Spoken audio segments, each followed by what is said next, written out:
바울아, 네가 미쳤도다 라는 제목으로 말씀을 전하겠습니다. 미치다, 즉 실성했다라는 거예요. 이를 성품성, 사람의 성품을 잃어버렸답니다. 본성을 잃어버린 거예요. 요즘 이 사회에 이 본성을 잃어버린 사람들이 크고 작은 사건, 문제를 계속 야기시키죠. 정신에 이상이 생겨서 성품을 잃어버리다. 한마디로 정상적인 생활이 불가능한 겁니다. 그런데 여러분, 이것을 긍정적인 해석을 한번 부여해 볼까요? 좋게 한번 생각해 볼까요? 만약 좋은 것에 미쳤다면, 옳은 일에 미쳤다면, 제대로 미쳤다면 결과가 달라져요. 사람은 누구나 저마다 자기가 무언가에 미쳐 살기 마련입니다. 어떤 사람은 돈에 미쳐요. 어떤 사람은 애정에 미쳐 살고요. 어떤 사람은 일에 미쳐 살고, 또 어떤 사람들은 향락에 미쳐 살고, 어떤 이는 도박에 미쳐 삽니다. 미쳤다라고 하는 이 헬라어가 마이네라고 하는 단어예요. 헬라어로 미치다라고 하는 뜻이 마이네라는 단어입니다. 그런데 영어에서 매니아라고 하는 단어가 있죠. 매니아. 그 매니아는 이 헬라어 마이네에서 파생된 거예요. 우리가 지금 누리고 있는 이 현대 문화의 풍요로움은 어느 날 갑자기 임한 게 아니에요. 누구의 공로? 매니아. 무언가에 미쳐서 그 사람들의 그 미친 노력의 결과를 지금 우리가 나누고 있는 거예요. 매니아들의 결과입니다. 교회 역사도 마찬가지예요.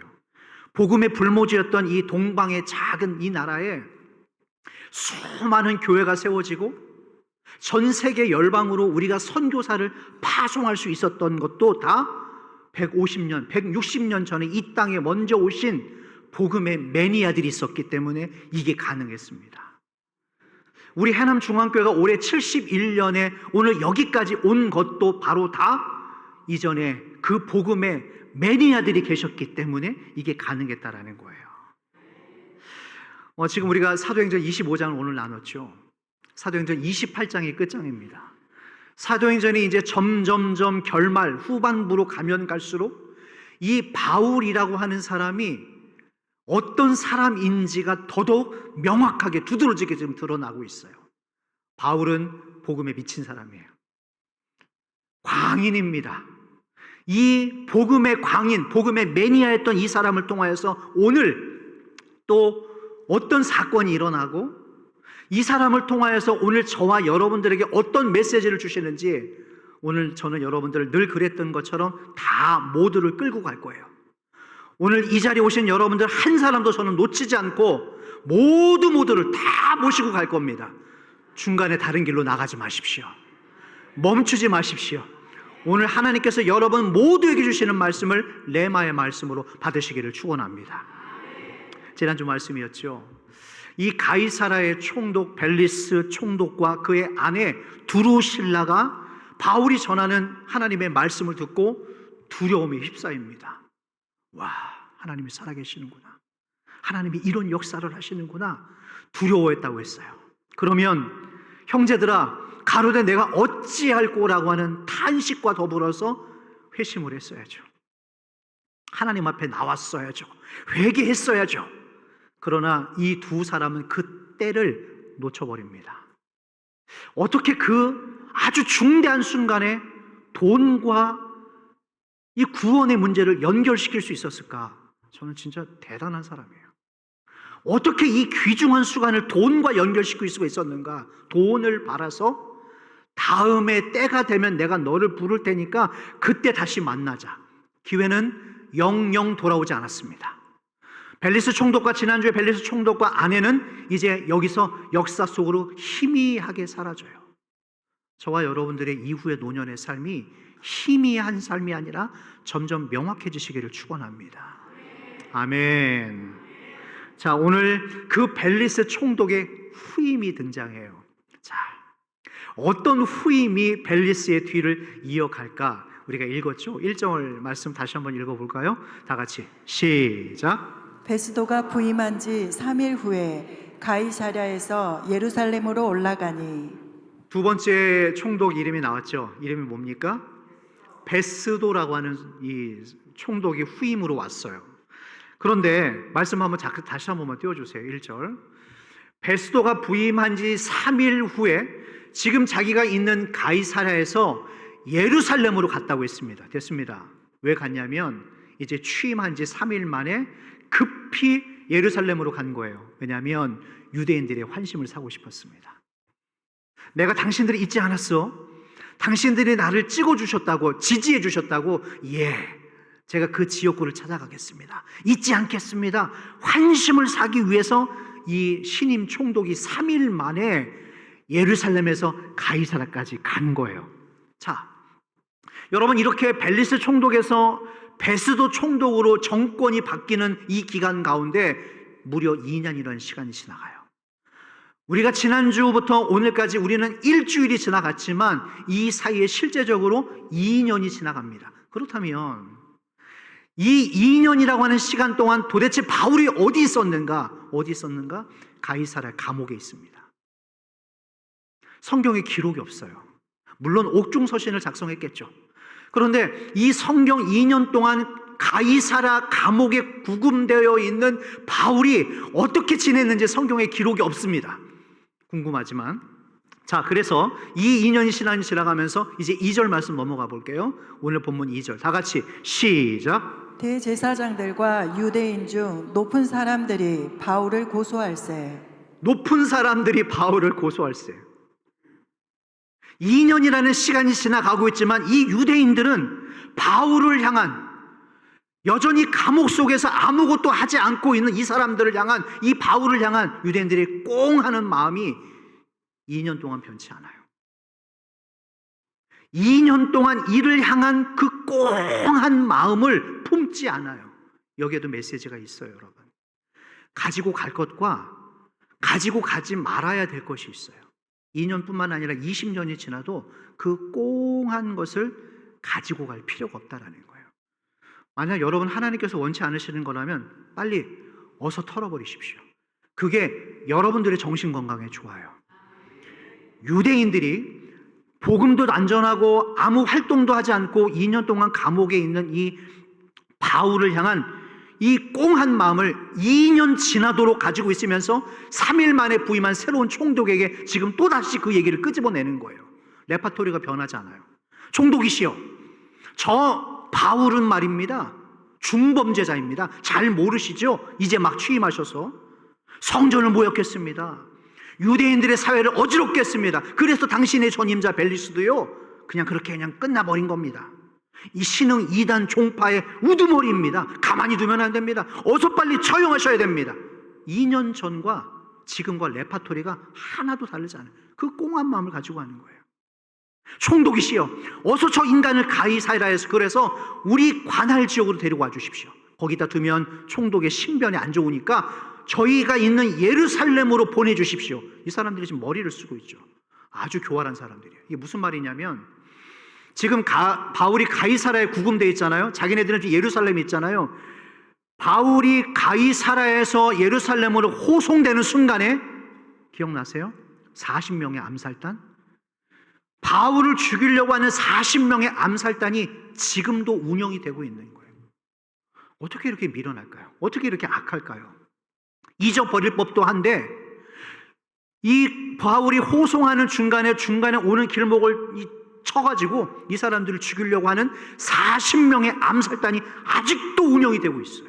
자, 3절 말씀 볼까요? 놓치지 마십시오. 잘 따라오셔야 돼요. 3절 시작. 베스도의 호의로 바울을 예루살렘으로 옮기기를 청하니 이는 길에 매복하였다가 그를 죽이고자 함이더라. 네, 됐습니다.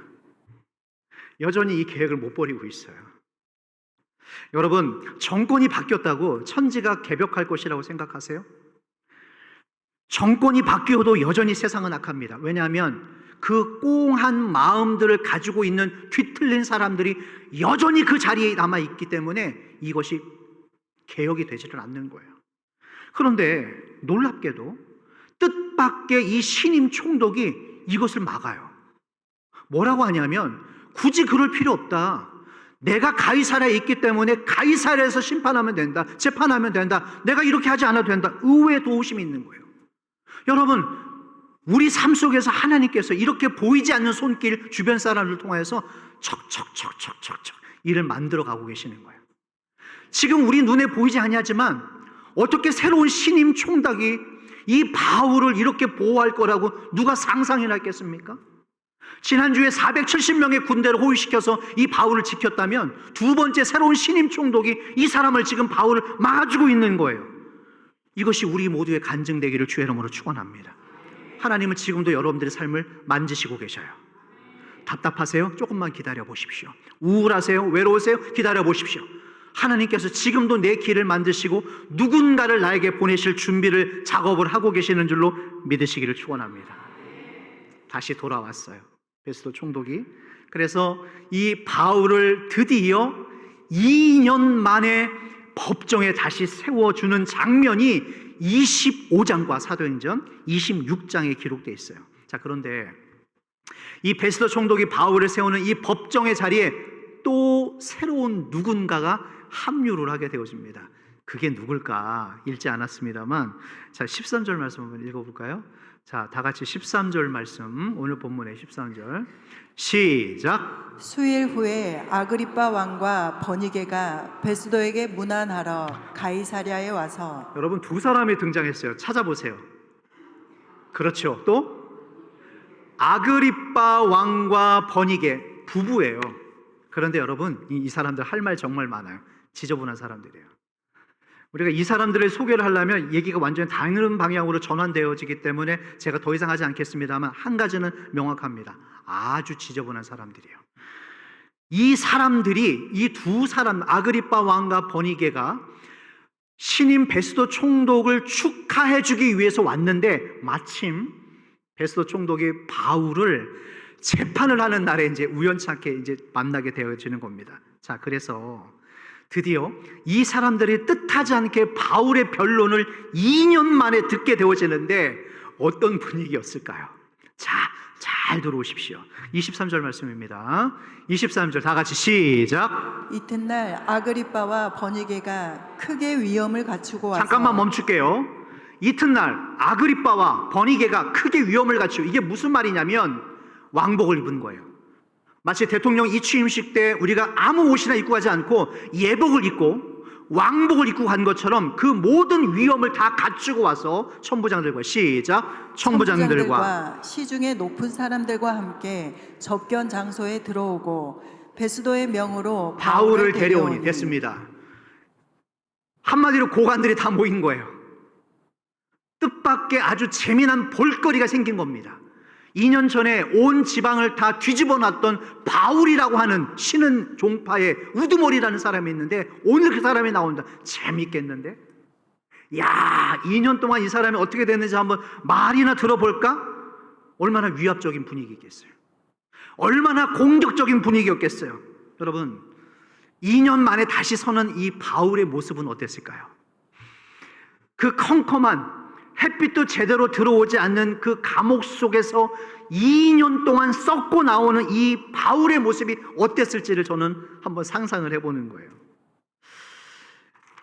2년 동안 수염은 더수룩하게 자라고, 물이 어디 있어요? 씻지도 못해서 머리는 산발이 되고 기름이 흐르고 냄새가 나고 신발 아주 지저분하고 거지 같은 초라한 몰골에 손발에 착고가 차여서 뒤뚱뒤뚱 어기정어기정 울면서 사람들 앞에 서 있는 바울을 한번 상상해 보십시오.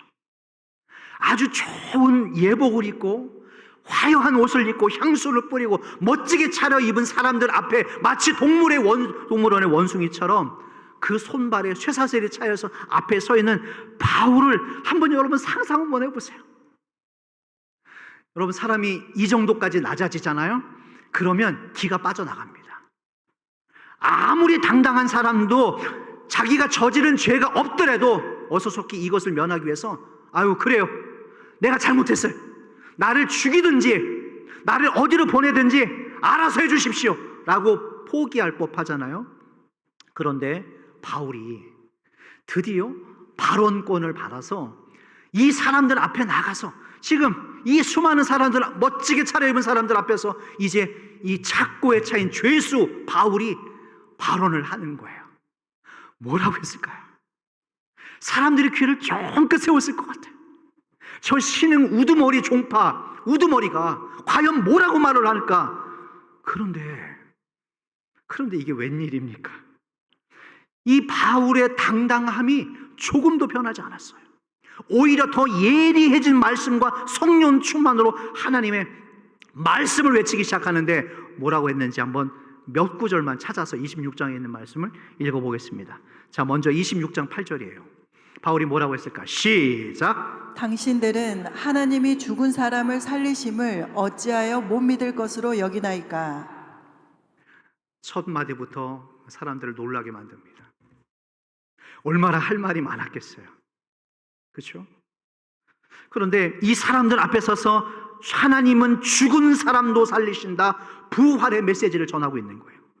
믿음으로 우리가 구원받아 사망에서 영생의 문이 열렸습니다. 하나님은 그런 일을 행하시는 분이십니다. 사랑하는 여러분들, 회개하십시오. 회개해서 믿고 천국 가시는 영생의 문을 열렸습니다. 은혜로 구원받기를 축원합니다. 이 말을 전하고 있는 거예요.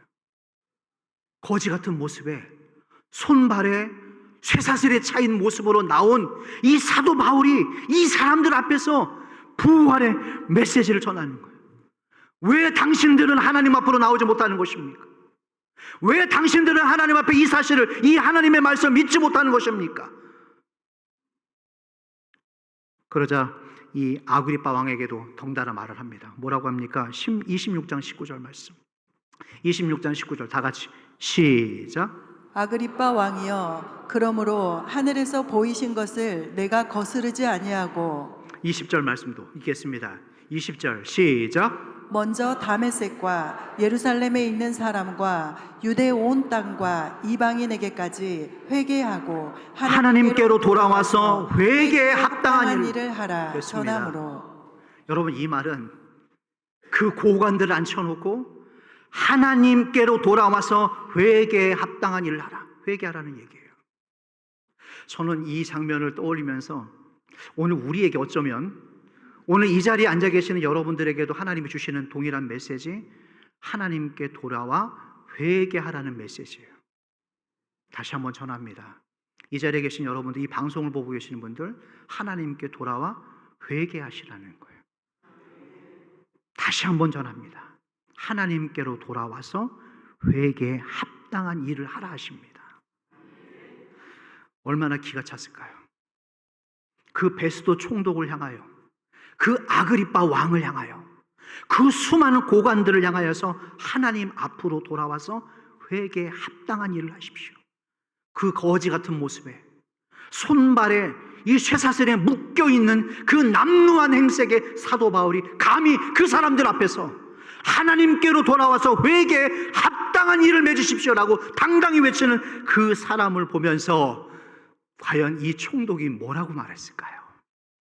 이 사도 바울의 메시지를 듣고 두 번째 이 신임 총독 베스도가 뭐라고 말씀했을까요? 그 반응을 한번 볼까요?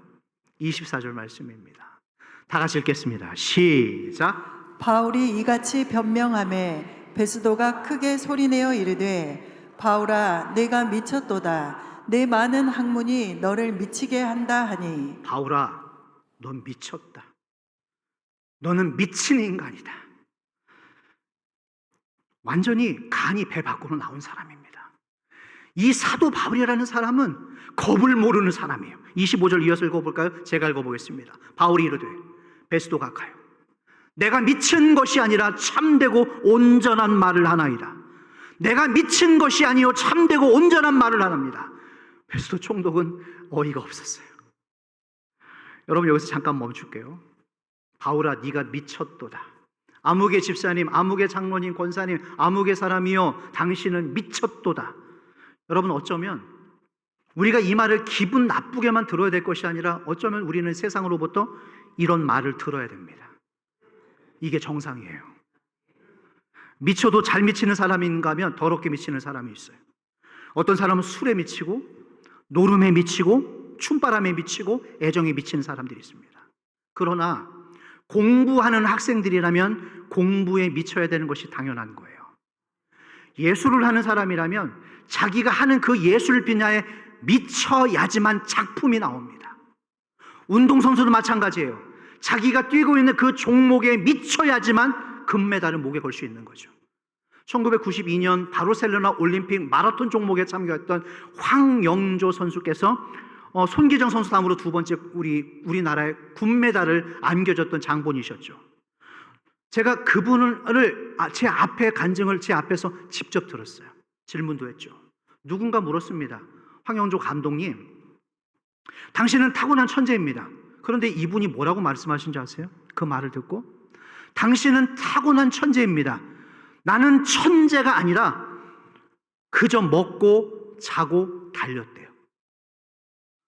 먹고 자고 달리고 그 다음 날도 먹고 자고 달리고 그 다음 날도 먹고 자고 달렸다. 즉 미친 사람, 마라톤에 미친 사람이에요. 자기가 하는 일에 미쳤더니 금메달이라고 하는 영광을 목에 걸 수 있었던 거죠. 코카콜라의 창업주가 이런 말을 했습니다. 내 혈관에 흐르고 있는 것은 피가 아니라 코카콜라다. 코카콜라에 미친 거예요. 여러분, 교회 역사도 마찬가지입니다.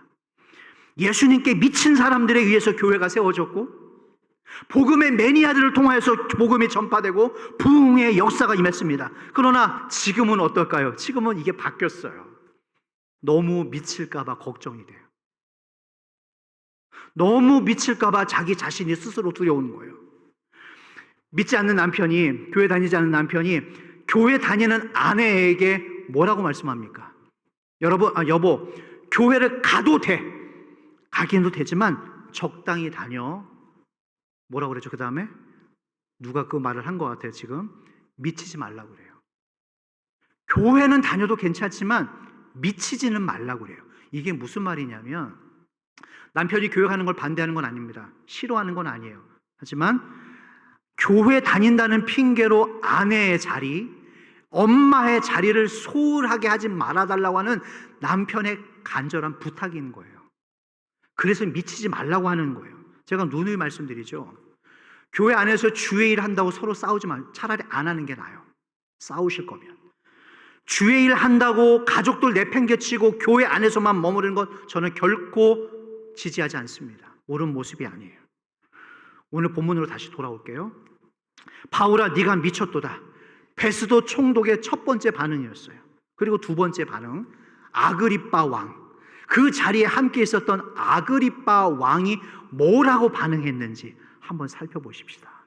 자, 27절 말씀입니다. 자, 27절 다 같이 시작. 아그리빠 왕이여, 선지자를 믿으시나이까? 믿으시는 줄 아나이다. 바울이 이제 그 곁에 있는 아그리빠 왕에게 이제 타켓을 삼은 거예요. 옆에를 쳐다보면서, 아그리빠 왕이여, 선지자 믿으시죠? 제 말을 믿으시죠? 하나님 살아계신 걸 믿으시죠? 그러자 아그리빠 왕의 반응을 한번 봅시다. 28절 말씀입니다. 다 같이 읽어볼까요? 시작. 아그리빠가 바울에게 이르되 내가 적은 말로 나를 권하여 그리스도인이 되게 하려 하는도다. 너 나 지금 전도하고 있니? 네가 나를 지금 적은 말로 나를 꼬시고 있니? 교회 다니게 하려고? 여러분, 이 바울의 당당함을 보세요. 우리는 내 가족들에게도 이런 말을 하지 못해요. 명절에 내 부모 형제들에게도 쑥스러워서 이 한마디를 전하지 못하고 있는데, 덩달아 아그리빠 왕에게, 그 남루한 형색에 손과 발에 쇠사슬이 묶여있는 이 초라한 바울이 아그리빠 왕을 향하여서, 선지자를 향하여 하나님의 복음을 전하는 모습을 보세요. 우리는 어디 나가서 심지어 식사 기도하는 것이 창피해서 이게 이렇게 기도하잖아요.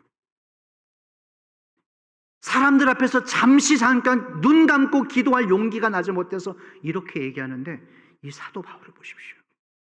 아그리빠 왕이요. 자, 29절 말씀은 제가 읽어보겠습니다. 바울이 이르되 말이 적으나 많으나, 이게 무슨 말이냐면, 왕이시여, 제가 길게 설명하지 않겠습니다. 당신뿐만 아니라 오늘 내 말을 듣는 모든 사람들도 다 이렇게 결백된 것 위에는 여기가 중요해요. 제가 오늘 이 설교 원문에 제가 여기다 빨간 줄 그다음 별표까지 해놨어요. 내 말을 듣는 모든 사람들, 그 자기 앞에 있는 모든 고관들 앞에서, 왕족들, 귀족들 앞에서 바울이 하는 말입니다.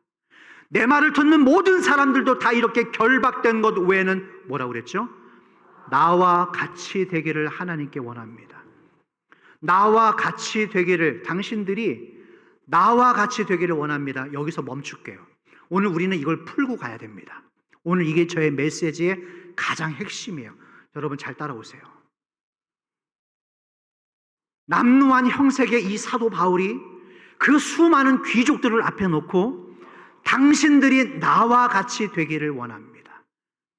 내가 누리고 있는 이 은혜, 내가 누리고 있는 이 기쁨, 내가 형용할 수 없는 이 놀라운 역사를 당신들도 함께 누리기를 원합니다.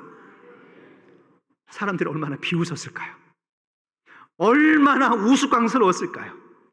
만약 바울이 이 스티브 잡스처럼 혁명가, 큰 사업가가 되어서 우리 앞에서 지금 강연을 하는 거예요. 해남중앙교회 교우들이요, 스티브 잡스가 당신들과 당신들의 자녀들이 저처럼 멋진 사업가 되기를 원합니다, 그렇게 말했다면 공감이 돼요. 그렇지, 나도 저렇게 한번 돼봐야지, 성공해야지. 대단한 사람이니까, 그럴 만한 자격이 있는 사람이기 때문에 그 사람의 말은 받아들일 수 있습니다. 그러나 오늘 이 바울이 수많은 사람들 앞에 서 있는 것처럼 죄수 바울이에요. 머리 폭탄, 냄새 풀풀, 거지 같은 형색의 바울이 나와서 오늘 이 법정 안에서 당신들이 나와 같은 삶 살기를 원합니다, 본받기를 원합니다. 이 상황 파악이 안 되는 거죠. 사람들이 더 깔깔깔대고 웃었겠죠. 야, 저 바보, 저 미친 사람 말하는 거 들어봐라. 바울이 어떤 삶을 살았는가? 한때 유대인 중에 유대인이요, 바리새인 중에 바리새인으로서 사울은 그냥 그렇게만 순적하게 갔다면 잘 살았어요. 멋진 아내 만나서 아이들 낳고 그냥 특별한 행색하지 않았어도, 성공 이루지 않았어도 그냥 잘 먹고 잘 살 수 있었을 거예요. 그런데 어느 날 바울이 다메섹 도상에서 뒤집어집니다. 예수님을 만나요. 신세계가 열립니다. 그 이후로 바나바, 당대 최고의 목사님 바나바 목사님과 함께 사역을 하고 선교지를 다니면서 가는 곳곳마다 자기가 만난 하나님을 전해요. 갈 때마다 놀라운 기적이 일어납니다. 수많은 사람들이 그 말씀을 듣고 헌신하는 역사가 일어납니다. 그때 덩달아 유대인들에게 공격을 받죠. 저 사람을 죽여야 된다. 얼마나 얻어맞았으면 심지어 죽은 줄로 알고 사람들이 바울을 성 밖으로 내다버렸다고 그랬어요. 얼마나 심하게 얻어맞았으면 죽은 줄로 알았어요. 그러면 극적으로 다시 살아나잖아요. 살아난 사람이 어딘가로 도피하지 않겠어요? 그러나 그 일어난 그 다음 순간부터 또 다시 복음의 현장으로 돌아가면서 하나님의 말씀을 전하는 그 바울에게 주변 사람들이 만류합니다. 선생님, 이제 그만하십시오. 이러다 당신 무슨 일 생기고도 날 생길 것 같습니다. 안전한 곳으로 피신하셔야 되지 않겠습니까? 어쩌면 바울의 인생 속에서 가장 안전한 곳은 감옥이었을지 몰라요. 수차례에 걸쳐서 감옥에 갇히게 됩니다. 지난 2년도 여기 안에 머물러 있으면서 제가 상상을 해보는 거예요. 바울도 울었을 것 같아요. 너무나 서럽고 너무나 괴롭고 누구 하나 찾아오지 않고 외로워서 울었을 것 같아요. 그런데 그때마다 살아계신 주님이 바울 곁으로 찾아와 주셔서 그를 위로해 주십니다. 그를 만져주십니다. 힘들지? 고단하지? 오늘도 지난주뿐만 아니라 오늘도 우리 주님이 이 자리에 계셔서 우리를 만지시고 위로하시고 격려하시고 우리의 길을 예배하시는 주님이 내 옆에 계시는 줄로 믿으시기를 축원합니다. 보통 사람 같았으면 이미 끝냈어요. 보통 사람 같았으면 이미 다 접었어도 수백 번 접었죠. 그러나 오늘 이 사람을 보세요. 그 형편없는 몰골로 자기를 원숭이 보는 동물, 짐승 보는 이 사람들 앞에서 당당히 외치고 있는, 당신들도 나와 같은 삶 살기를 원합니다. 내가 살아계신 하나님께 받았던 은혜를 당신들도 받기를 원합니다. 이 당당한 외치는 모습을 보세요.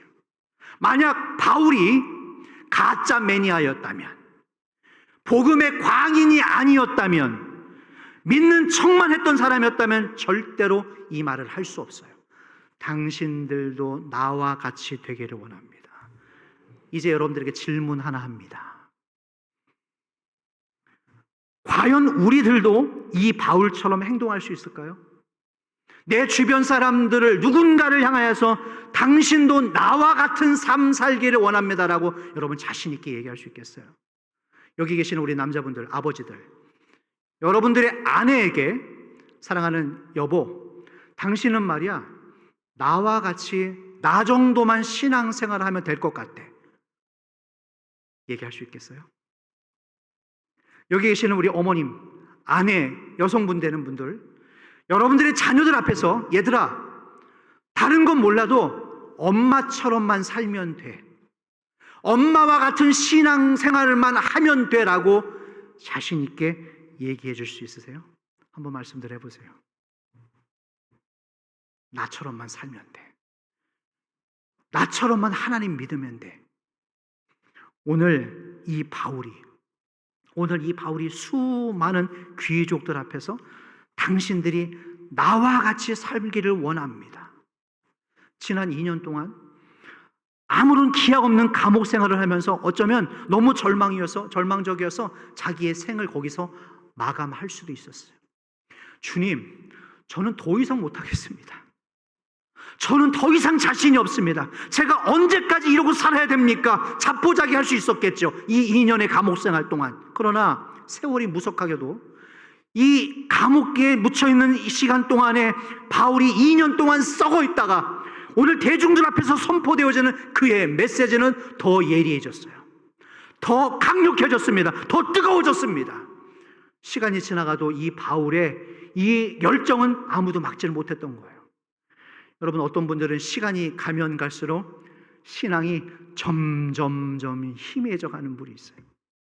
그 뜨거웠던 불에서 겨우겨우 이 희미한 불씨 하나만으로 남아있는 분이 어쩌면 지금 여기에 계실지도 몰라요. 예전엔 제가 뜨거웠습니다, 목사님.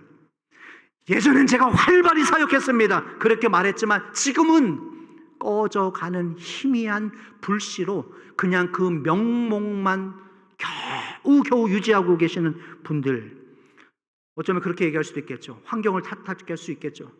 내가 그 사람 때문에, 내가 그 사건 때문에, 그 일 때문에 핑계 대지 마십시오. 환경 탓하지 마십시오. 오늘 바울 보십시오. 수많은 기간 동안에 감옥 안에 있었지만 여전히 불이 활활 타오르고 있었습니다. 죽지 않았죠. 우리가 그 믿음을 본받기를 축원합니다. 바울이 에베소에서 사역을 했을 때 얼마나 사역을 잘하셨으면 그 에베소 교회가 부흥하면서 사람들이 너무너무 좋아했던 거예요. 바울 목사님 가시지 마세요. 이렇게 사람들이 부흥하고 수많은 사람들이 찾아오는데 우리랑 계속해서 이 에베소에서 그냥 사역했으면 목회하셨으면 좋겠어요. 붙잡습니다. 그때 바울이 뭐라고 하는가? 뭐라고 했습니까? 사도행전 20장 23절 제가 읽어볼게요. 오직 성령이 각성해서 내게 증언하여 결박과 환난이 나를 기다린다 하시나. 다음 절, 내가 달려갈 길과 주 예수께 받은 사명 곧 하나님의 은혜의 복음을 증언하는 일을 마치려 하면은 나의 생명조차 조금도 귀한 것으로 여기지 아니하노라. 기억나세요? 그 빌립 집사님의 4명의 딸들이 예언하는 딸들이라고 그랬죠. 그리고 아가보 선지자가 와서 그 바울의 허리띠를 자기 손에 묶으면서 선생님 가시지 마십시오. 여기 에베소에 계십시오. 하나님 응답 받았습니다. 당신 가시면 큰일 납니다. 예루살렘에 가면 큰 환란이 있습니다. 가면 안 됩니다. 모든 사람들이 다 뜯어 말렸어요. 그런데 바울이 결국에 뭐라고 했습니까? 25절 다 같이 한번 읽어보십시다. 시작. 보라, 내가 여러분 중에 왕래하며 하나님의 나라를 전파하였으나 이제는 여러분이 다 내 얼굴을 다시 보지 못할 줄 아노라. 25절에서 여러분들의 눈에 들어오는 구절이 있다면 여러분들이 다 내 얼굴을 다시 보지 못할 줄 아노라. 무슨 말이냐면 죽을 각오를 했던 거예요. 여기서 오늘 작별하면 이 사람들을 다시 못 만날 각오를 하고 바울이 간 거예요. 여러분, 그 죽을 각오, 그 결단이 있었기 때문에 지난 2년 동안의 수감 생활에도 절대로 눌리지 않았죠. 오늘 어쩌면 당장 이 재판을 통하여서 자신의 목이 달아날 수도 있는 위급한 상황이었지만 조금도 굴하지 않고 그 사람들 앞에서 당당하게 외칩니다. 당신들도 나와 같은 삶, 나와 같은 은혜가 있기를 주의 이름으로 축원합니다. 이런 권면을 그에게 하고 있는 거예요. 여러분, 바울은 한마디로 그냥 예수님이 좋았어요. 바울은 그냥 교회가 너무 좋았어요. 바울은 하나님의 말씀이 그냥 너무너무 좋았어요. 그렇기 때문에 오늘 이와 같은 모습을, 이 신앙을 유지할 수 있었던 것이죠. 찬송가 458장 이런 구절이 있어요. 참 기쁜 마음으로 십자가 지고 가라. 도와주세요, 여러분. 같이 한번 시작. 참 기쁜 마음으로 십자가 지고 가라. 내가 기쁘게 십자가 지고 가면 슬픈 마음이, 다시 한번, 참 기쁜 마음으로 십자가 지고 가라. 네가 기쁘게 십자가 지고 가면 슬픈 마음이 위로받네. 참 기쁜 마음으로 너의 십자가를 지고 가라. 네가 기쁘게 너의 십자가를 지고 가면 슬픈 마음이 위로받을 것이다. 여러분, 즐겁게 일을 하면 피곤하지 않아요.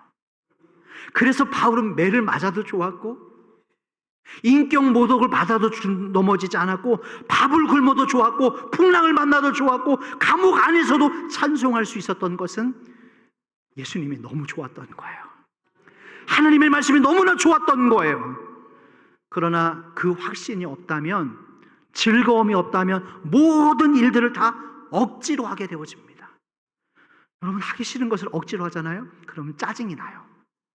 본인도 괴롭고 죽을 마시고 주변 사람들까지도 다 괴롭혀지는 거예요.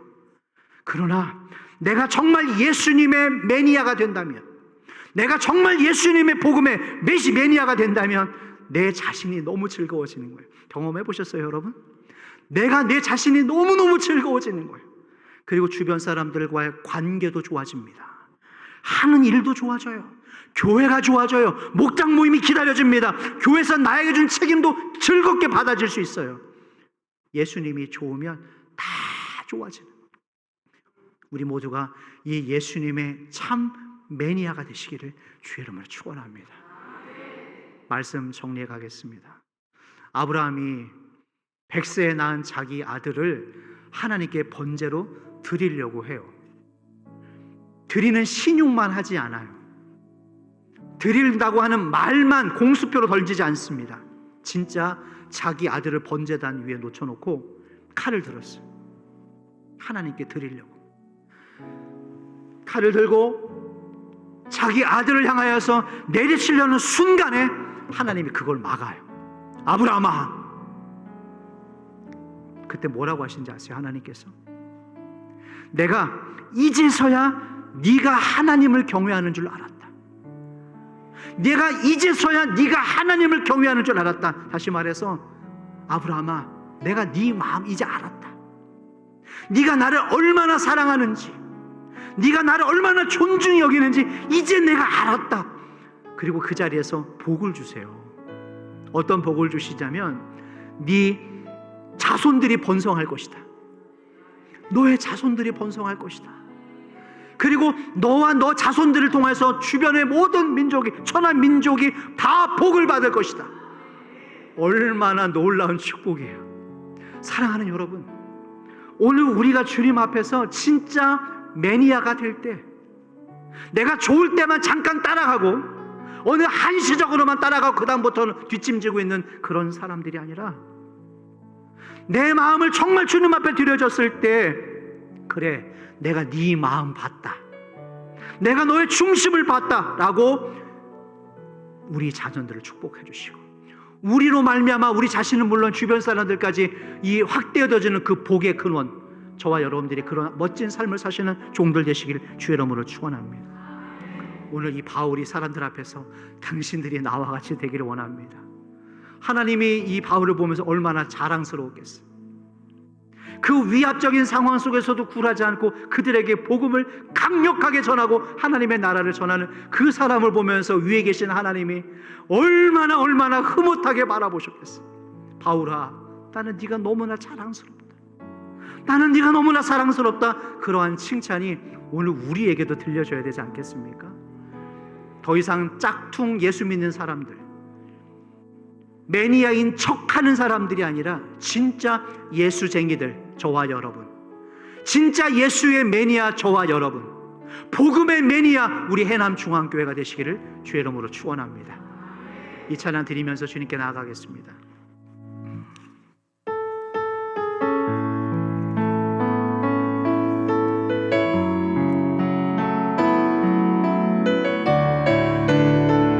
마라나타 주 예수여 오시옵소서. 마라나타 주 예수여 어서 오시옵소서. 땅의 모든 끝 모든 족속